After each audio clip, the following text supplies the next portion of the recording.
actually I can to me means actually I can do it my way. Actually, I can do it differently. We can all do it differently. We get the choice. We get to do it. I want to empower people to be able to go out and say, actually, I can do it that way. And I did do it that way. Hey there, fellow rebels. Welcome to #ActuallyICan, the podcast where we say a hearty hell yes to designing life on our own terms.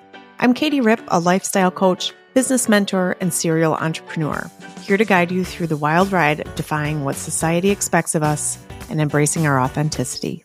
On this show, we dive deep into taboo topics like death, money, spirituality, entrepreneurship, unapologetic self-care, and personal development, all while swearing and laughing along the way. Expect down and dirty conversations, plenty of humor, and a whole lot of exploration, leaving you feeling empowered to be your truest self. Whether you're craving a good laugh, seeking unconventional self-care tips, or simply looking for some camaraderie, you've come to the right place. We only get this one short life, so buckle up and let's design yours on our own terms. Ready to dive in? Let's go!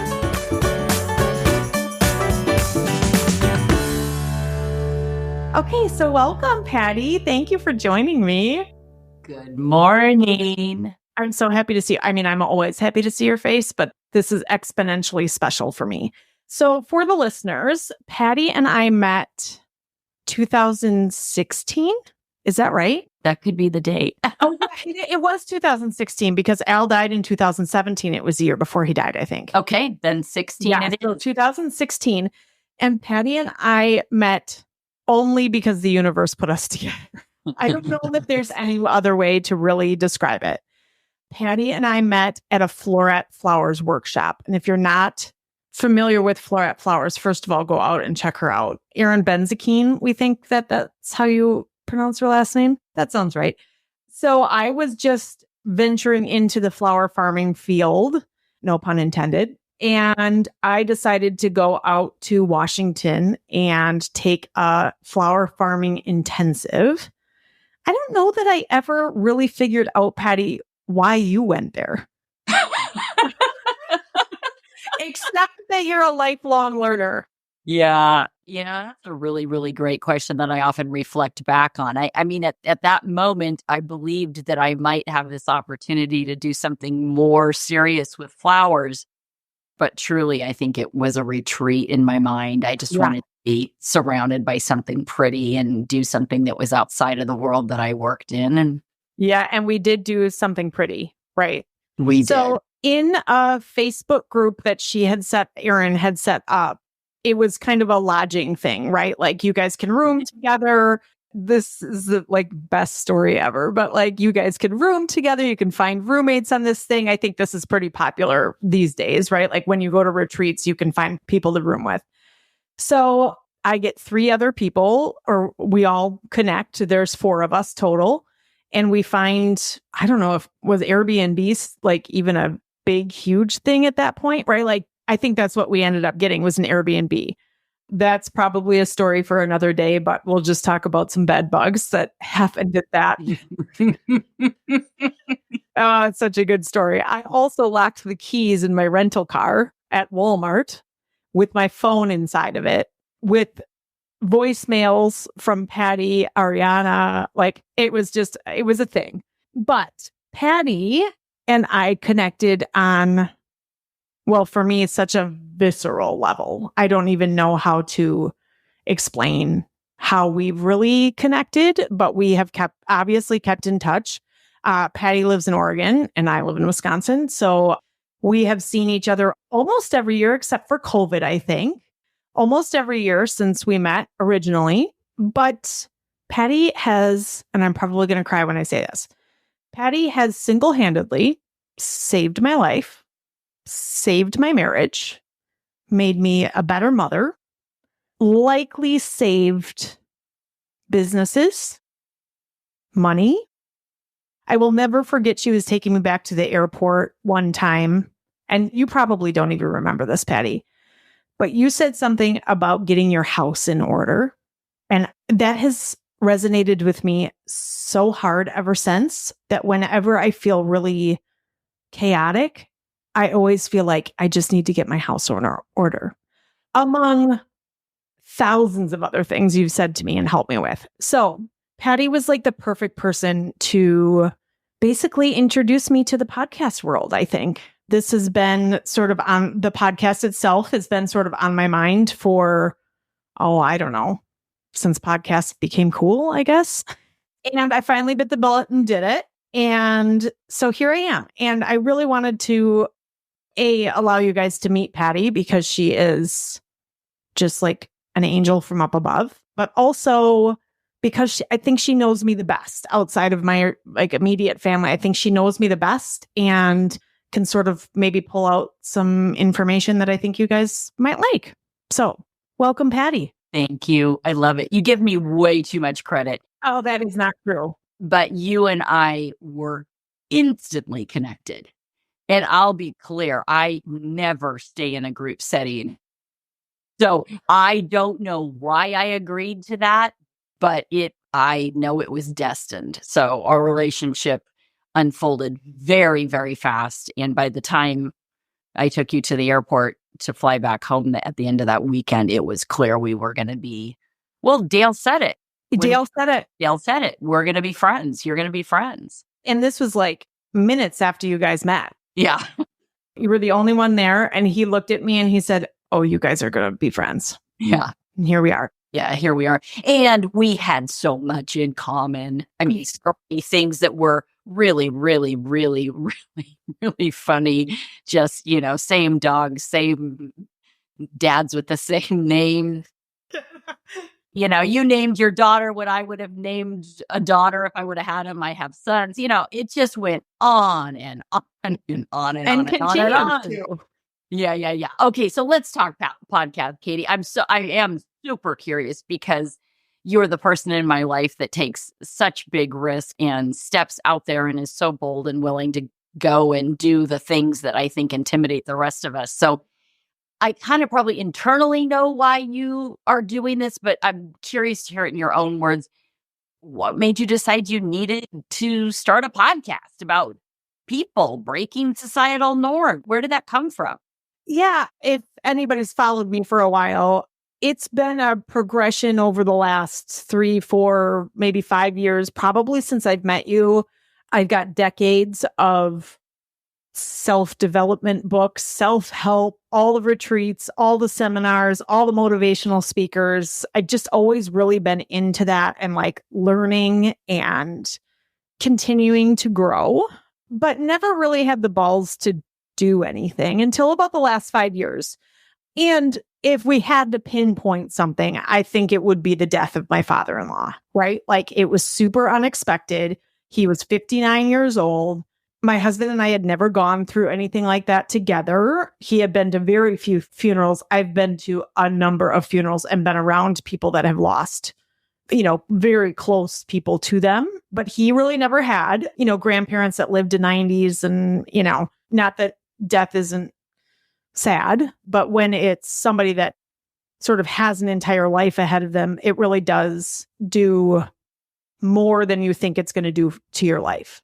Well, it was absolutely shocking, too. Yes. It was so shocking the way it all unfolded. That whole thing really just rocked our world. And we didn't really know a whole lot about grief. And I still think that there's very little research on grief, but I really didn't, you think that you're going to be whatever the thing is, the anger, the denial, the sadness, the depression, all of these steps. But I remember actually you said it to me and you've had your fair share of grief too. So you had said to me when something happened, how much do you think this has to do with grief? And I just at the time didn't know. I didn't know. And I started digging into that a little bit and realized, shit, this is not being dealt with, right? Like the grief part of this. Oh, wait, I'm so curious about that. So you're kind of saying that other parts of your life, you're having these experiences that you're analyzing or thinking about or questioning, and then you're recognizing that they are interwoven with grief that's not been dealt with. Is that Yeah, kind of what? 100%. Got it. Okay. And I mean, there were issues, before he died, but I think that was the thing that, like, for lack of a better cliche, opened up our eyes, right? Opened up my eyes. I got you. My eyes to my responsibility in some of the things that were going on in our life at the time. And let me be clear, everything was kind of fine, right? Like, it was fine. There was nothing like major in our life that was wrong. It sort of opened up my eyes into, I think I could be more. I think I can do more. I think I can try more. I think I can learn more. And that didn't happen right away, but I have always had in the back of my mind a problem with drinking. It's always been how I've solved things, which is never really a solution, or how I coped with something. Mm-hmm. But in my heart of hearts, in my soul, I just knew it wasn't good for me. So in August of 21, I just hung it up. I just said, I'm done drinking, period. I made that decision. The Latin word for decide is to cut off. I just decided I was not going to drink anymore. And that part has changed my life. Like, I think it's always been there, but it was the thing on the top that I knew that if I just cut that one thing out, and people have lots of things, right? Like mine was drinking. Some people's is shopping. Some people's is smoking weed. Some people, whatever you use to cope. Mm-hmm. Mine was drinking. And ironically, in that time frame, my husband and I, Dale, decided to open a wine bar. And I have always in my life been a worker. And so I really just turned every hobby into a job. And I really loved to drink wine at the time. And so we just turned that into a job. But it got to a point where it was like affecting my life. When I started to dig deep, when I started to get into why am I doing the things that I'm doing? How am I coping? Why do I feel this way? Why do I have these behaviors? I started like getting down and dirty. It opened up the doors for me to do the things that I've always wanted to do. Yeah. Which one of those things is a podcast. And I've already had a podcast, right? Like I started Mox and Cox with a partner. Life gets lifey and that kind of fell apart. But for me, I've always had this drive to share my story, to share other people's stories, and to live really unapologetically. That didn't come until I quit drinking. But now that I'm there, I just I cannot wait to watch other people take responsibility for their lives and do the shit that they really want to do. Got it. Okay, so I think I'm tying this all together. You have this horrible loss. It causes you to get extremely introspective. So you're then in that space of introspection and you're analyzing pieces and parts of your life. You then determine that you're going to stop drinking. And as the grief is, rolling through you and the clarity is coming with the fact that you've stopped drinking, you are now seeing all these opportunities to say yes to this inner voice that's been suggesting, do this, do this, do this. Yeah. And so this is that. Yeah, this is that. This is a culmination of all of that put together. You are good at this. Well, I mean, I can just see it and I watched it unfold, right? So we had, hundreds of conversations over time about the things that you were experiencing and knowing and internalizing and then putting out in the world. So this makes a lot of sense because what this allows you to do is express what inside and then also bear witness to others, right? What they're going to share and uncover with you in these moments of authenticity. I mean, it's really cool. So there it is. And then now you think of it in the biggest, broadest, most bold terms that you can put it out there. I mean, if there was one thing that this podcast could do or, it could change something in the world, what would you want that to be? Oh, that's such a good one. Well, first of all, I think we all take ourselves a little bit too seriously. Okay. So I hope that this will be enough of a lighthearted. Well, here's where I'm going to go with that. For me, I got to change a little bit of what you said and what I think this is. So for me, you want this expression of yourself and others to not be so darn serious, Yeah. but this is not, you said, sometimes I'm going to use the word honor. There's a need to honor what's inside people and give that the respect it deserves. Yeah. Get it out to the world, right? Yours and others. I hope that by me doing this, it will inspire other people to do stuff that feels really true to them. And for a really long time, I thought that made me a narcissist, that I wanted to inspire other people. I thought that made me somehow holier than thou. I see. And very recently, I heard something about narcissism that mostly narcissism has everything to do with shame, not anything else, right? Like narcissism and shame, like that is a symptom of shame. And I don't have shame over pretty much anything anymore. I've basically taken all my shameful things out from underneath the bed, laid them up, befriended them, and sent them on their way. And that allows me to live in a very authentic place right now, which the honest to God truth is that I want to inspire people.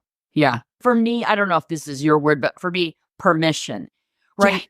Yeah. If you can be real and presenting yourself publicly in your most real iteration, it gives me permission to do it too. Yes. And it's so freeing. I think one of my examples would be I've started to say to people, yes, I've been in marriage counseling twice a month for 5 years. Yes, I hired a coach. Somebody said to me, but you're so, in quotes, successful. Why would you need a coach? I just about fell out of my chair. I thought, I got here without a coach? There's no way. Yeah. This me is a combination of all the things that I'm, that are in my world. And so I just have found that by telling others, this is who I am and what I'm doing to get through this world, it seems to allow other people to then tell me what they're doing to get through this world. To your point, on so many levels, the permission thing is just like, we just have to give ourselves permission to be ourselves. And that is one thing I've learned is the more I talk about the things that typically have shame around them. For instance, drinking, like if you have a drinking problem, there's so much shame around that in particular, that the minute I took it out from under the bed and I just told people that I wasn't going to do it anymore and it was affecting my life, it's like the shame just melted away. I have zero shame about it anymore, right? Like, well, also I'm not doing it, right? Like, but I would wake up with these horrible guilt-ridden hangovers because in my mind and in my heart, I just knew it wasn't right for me. It wasn't good for me. It was not serving me in any way. And I was misaligned.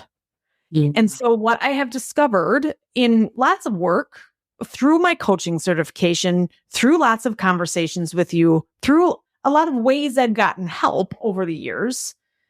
Even asking for help has shame around it, right? Like that's hard enough. But what I discovered about myself and mostly other people is you will behave in a negative way if you are misaligned with your values. And a lot of people don't know their values. And so, like, getting down and dirty with what you actually value and the things that we valued in our 20s, we don't necessarily value it in your mid 40s anymore. Maybe you do. Yeah. But there's a different set of values and they change and they ebb and they flow and, whatever. And so if I, in any way, sharing other people's stories, sharing my stories, having a platform to do that on in a lighthearted, funny way where I can fuck whenever I want. Yeah. Yeah. And I don't really have to follow anybody's rules. Yeah. That's for me. And that's what made me decide to do it. Right. Like also, very honestly, this was my 2024 resolution, right? Like this was one of my goals. I was going to do a podcast this year. It was going to be just me. I didn't know what to call it. I didn't know anything, but I found a podcast producer that I really loved online. I put a deposit down. It was not a small deposit. I put a deposit down, sort of forgot about it. And then she reached out in April and was like, hey, we're just about to get going on your stuff. Here's your second bill. And I was like, oh shit, I guess I'm doing a podcast. Yeah. And now that I'm into it, now that I've interviewed a few people, it's like it fills my cup to the brim already. And I have not launched this thing yet.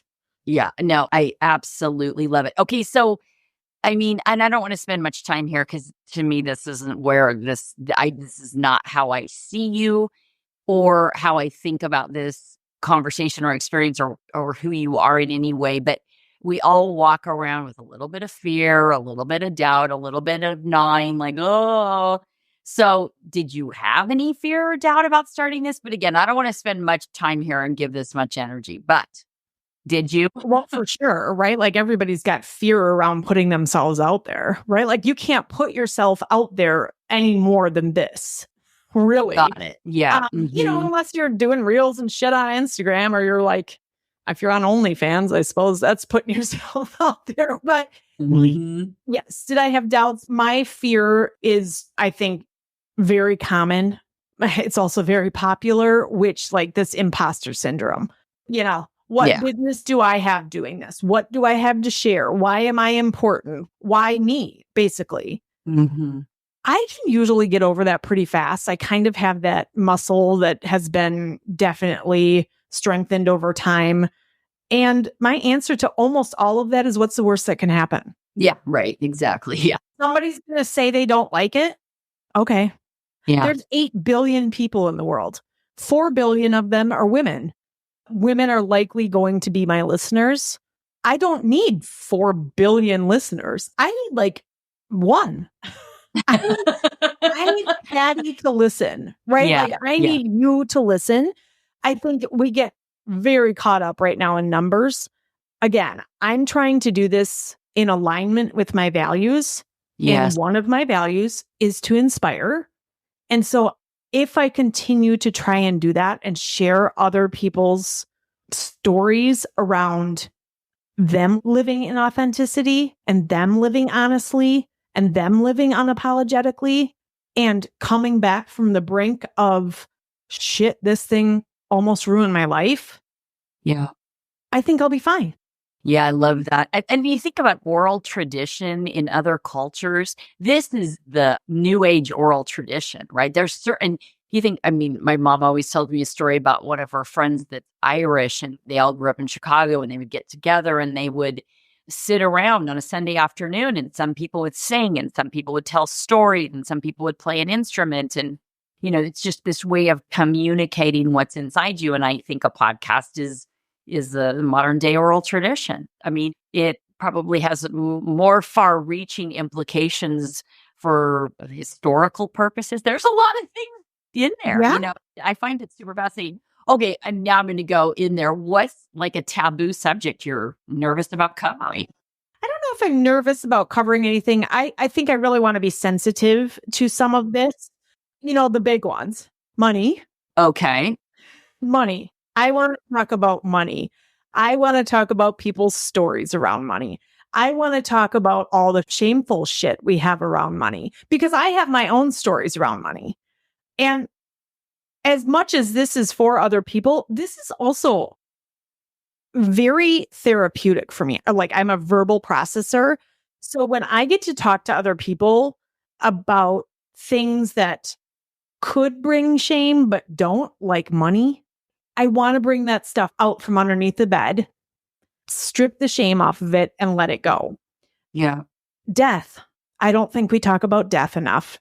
And I don't think we'd talk about death in a respectful enough way to honor the people that are still here and also honor the people that have gone before us. Yeah. Yeah.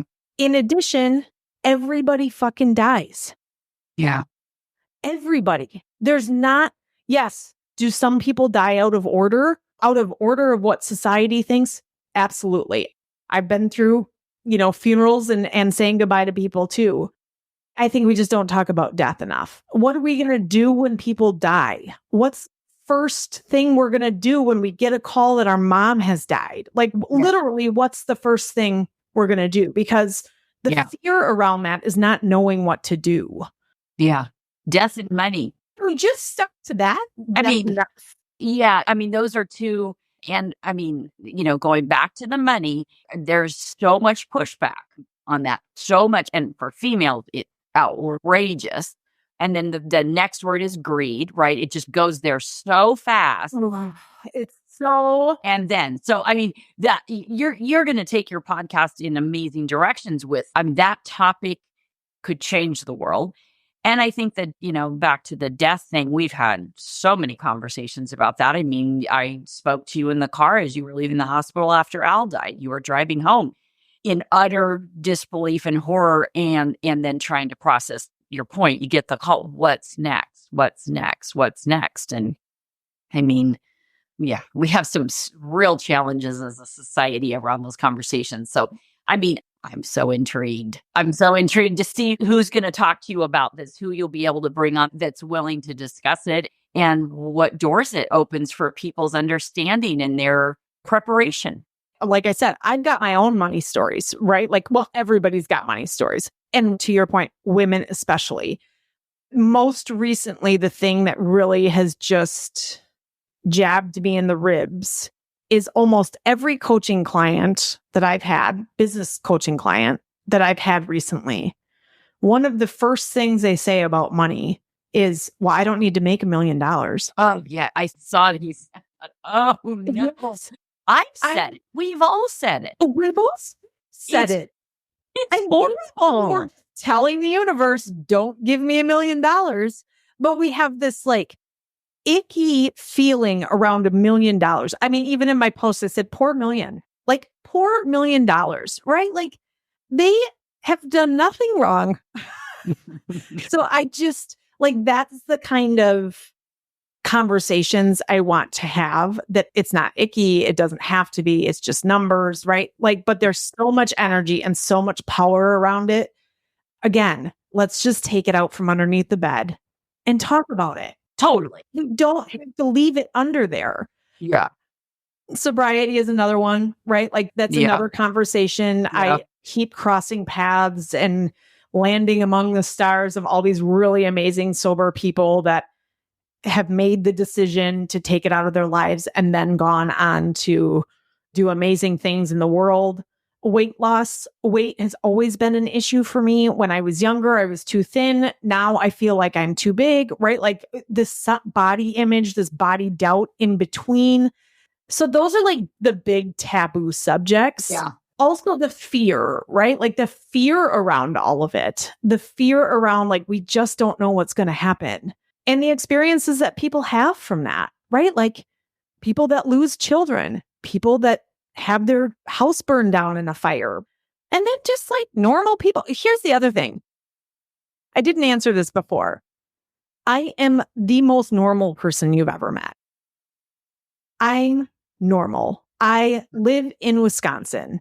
We are entrepreneurs at heart, but I don't live in California on the beach with millions of dollars. And now, do I want to someday? Maybe. But right now, I'm just living on my farmette, sort of living my dream life, but it's my dream life. Mm-hmm. And we all have different dream lives or things that really resonate with us. And they don't have to be the Malibu mansion. Mm-hmm. So maybe the word's average. Maybe the word is average. I mean, just an average person. You could pick you out of a crowd and you're just, because I'm not sure what normal is. And I'm sorry, California. Yeah. Right. I mean, I shouldn't be picking on those people. Right? I don't know. Okay, but okay. Sorry. I get it. So, okay, you're going to cover some really serious topics, obviously. How are you going to maintain this balance of deep and lighthearted? Any secret tricks, or how does that going to look? Yeah, I guess I'm going to say fuck a lot, right? Like, Okay. Yeah. I also swear, right? Like, this is explicit. You can't come on this show, and you also shouldn't listen if you get offended by the F-bomb, right? Like, there's just no way around that. Yeah. I can't. I like, sorry, mom, sorry, dad. Nobody likes it. I like to swear. But also, I have a pretty extensive like intake form. And this is one of the questions on the intake form is, how do you use humor? And I've had that conversation. I had a recent podcast. This was this week. And my guest lost a child young to cancer. And I asked her straight up, I need to know how inappropriate I can be. That was my statement to her. And she said, if you don't laugh, you'd cry. We use humor for everything. Yeah. And then that sort of gave me a green light. Yes, is one of my biggest fears that I will say something and it will get taken in the wrong context and like thrown out there to the world. Sure, I guess. But at the same time, like I pretty much say whatever aligns with me. So I don't really have to apologize for anything anymore. Yeah, you're good at that. I think you've always been really clear about that. Which part? Fuck. Not worrying what other people think about, a statement you make. I think if you believe it to be true and it aligns with who you are, you're going to say it. And if somebody doesn't really love it, okay. Yeah, one of the things I've really been lucky in learning over the last few years is I'm just not going to be for everybody. That's a relief, isn't it? It's so lovely. And to anyone that like continues to get older and has the privilege of getting older in your 40s, 50s, 60s, 70s, I'm guessing, it's lovely to get older. It's a privilege, first of all, but second of all, it just gets a whole lot easier to realize that you're just not going to be for everybody. It's also saved my businesses. My businesses aren't going to be for everybody. Someone's going to get a cold cappuccino and never visit us again. Yeah. Somebody's going to give us a 1-star review. We've had 1-star reviews. I am happy to not have you come back. Here's your money back. Please never come here again. Does that make me, I don't know exactly what that makes me, except that I know if I'm doing stuff in alignment, if my businesses and my staff are doing stuff in alignment, then everything will work out. And my intentions are always good. Do I fuck that up sometimes? Sure. But my intentions are good. Yeah. And back to, we don't have to be for everybody. It would be ridiculous to think that anybody could be or that any business could be or should be or, just the whole thing. I mean, Well, okay. So are there topics or, is there one story that you haven't covered yet, but you're dying to explore? Oh, so many. Tell me about that. I don't know that I'm interested in having like big names on. Okay. Here's why. It's not that I don't care about big names and that there's really amazing people with lots of followers and big people out there. And by big, I mean like really popular or, Gotcha. Has all the numbers behind them and whatever.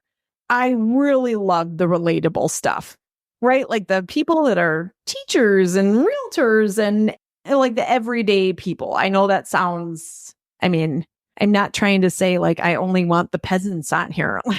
I'm not trying to be that person either. I'm interested in the stories of people that have done it differently. Do they need to blow up their life differently? No. The people that have made a lot of money, this is just an example, made a lot of money, looked super successful, and also admitted that they have stories around money. Yeah. Right? Like people that have done the work, the people that are interested in making a better life for themselves and for other people in that order. Right? Like I am a huge proponent of self-care first. Put your oxygen mask on first before you put it on your kids. Right? Like, and doing it outside of societal norms sounds very like it has to be this like major event that happened. I don't think it does. I want the people that have like uncovered it gradually. And all of a sudden they look around and they're like, fuck, I have this amazing life. I'm content every day because I did the work. Mhm. Does sometimes that mean that shit hits the fan and you lose a child, or your house burns down, or your father-in-law dies, or your husband or wife cheats on you, whatever that is? Does that mean that never happens to open up your eyes? Absolutely not. But there also is something to be said about very relatable people that go through normal things. Those are the people that I am hoping to talk to. Yeah, absolutely. So the way the podcast is intended to work, right? Like shit changes in my life all the time. That's the other thing is like, some days I put out something and then 3 months later, I'm like, no, this is going to be different. My intention for the podcast is they'll come out on Mondays. Okay. Because I love Monday. 1 episode a week. 1 a month will be an interview. Got it. 1 a month will be a Dear Katy. So if you're listening to this and you want some advice, but you don't want to come on the podcast and whatever, a Dear Katy, kind of like a Dear Abby, right? Love it. Yeah. Wandering in Wichita kind of thing. Yeah. The third one will be some sort of my story, right? Like some real honest to God truth about my money story, my death stories, my relationship stories, my things that I've done to sort of get me to this place. And then a live coaching call. Oh, cool. Okay. I love that. Wait, how long is each podcast going to last? Again, the intention is 45 minutes to an hour. I really love the 45-minute mark because I listen to podcasts when I work out. Yeah. And 45 minutes is about all I got in me. So I love 45-minute podcasts. Okay, I got a question about that. What about for the people that are like, that don't listen to them in long format, and your burst people, your people that I've got 15 minutes? Yeah, I don't know. Okay, just curious. Yeah. Curious. I kind of love that idea too. And that has crossed my mind about doing like a snippet on Friday, like maybe a 15-minute jam on Friday. Well, maybe 1 a month could be 15 minutes, Kate. Yes. Give yourself a little space, as you're talking about 52 podcasts. I know. Right. Well, truth. This is why I have to have a producer. Yeah, well, I'm glad there's a pro here guiding you. Okay, wait. Thank you. Okay, so here's my question. How do you hope your listeners feel after finishing an episode of your podcast? Inspired. Is that the filter through which you're running your decision making through? Is this going to inspire somebody? And then, boom, you select what you're going to talk about or cover? Yeah, I think so. I think that is the ultimate goal. And if these things align, if it's aligned with inspiration, it will get posted. Got it. Is there any other pillars or foundational pieces that you're running your decision making through to decide who you're going to talk to or what you're going to post? I think the coaching calls are really important to me. And here's why. I think life coaching, which is basically what I am now, a life coach and a business mentor, people pay me for this service. I think the poor industry got a bad reputation, like the pit bulls of the 90s. Yeah. Like a bunch of people did it poorly and nobody really knows what it is. And it seems like an elective and a luxury. And I want to do it differently. I want people to hear what a real coaching call sounds like. Yeah. Because in my coaching certification experience, I have never felt more seen and heard than when somebody held space for me to verbalize, but not let me get in the weeds of it. The whole premise behind coaching is that, Patty, you have all the answers in you. And it's my job to get them out. And that we, as human beings, as women, because women are mostly who I'm going to coach, we are capable and whole and resourceful and creative beings. We know all the answers. It's just, we need some help getting them out. And that's my intention. So the coaching calls are important to me because I think that there's a lot of misconceptions about it. Even to your point, people need coaches. Like, we're doing this fucking life by ourselves. Like, there's no playbook. There's no rules. There's no guideline. And the rules of the game keep changing. So unless you live by your own set of guidelines and values, it's really hard to win at life. Yeah. And that's also like one of the things that I'm really passionate about is helping people find their own values. Like, when's the last time you did a values assessment? I hadn't done one ever, except for like a personality test. Yeah. You know, not in my like later adult life. I did it for the first time in my certification. And now it's like the first thing I give people. And then you can run every decision through it. I mean, it just makes it so clear. It makes it so clear. Yeah. What I kept hearing as you were talking about the coaching experiences, you know, it's already in there and you're pulling it out, you're drawing it out. And the one sentence that sticks with me is, you know, tell me more about that.